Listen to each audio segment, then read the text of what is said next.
Ibang punong guro ng ating paaralan dito sa Valenzuela. Sa mga magulang po na magsisipagtapos po ang kanilang mga anak, binabati ko rin po kayo at kayong mga batang magsisitapos. Kayo ang kauna-unang kung nabigyan ng project dito sa inyong sa Marula Central, ang feeding program. Asahan niyo po bilang chairman ng Committee ng Edukasyon, isa po ako sa makikitulong sa inyo po sa paaralan ng Marulas. Kaya po, mula po sa ating Barangay Marulas, sa pangunguna po ni Kapitan Boy de Guzman, kasama ang mga kagawad, binabati po namin kayo ng maligayang pagtatapos. God bless you all.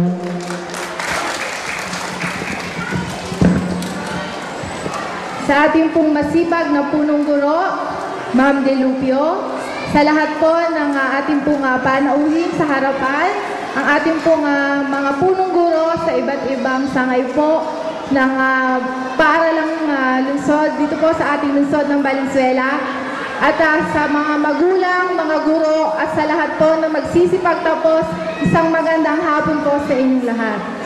Alam ko po kung ano po ang nararamdaman po ng isang nakatapos ng pag-aaral, at alam ko po masayang-masaya kayo mga bata, at higit lalo ang kanilang mga magulang na patuloy na sumusuporta at gumagabay sa mga batang ito. Sino po dito ang mga bata ang gustong maging teacher?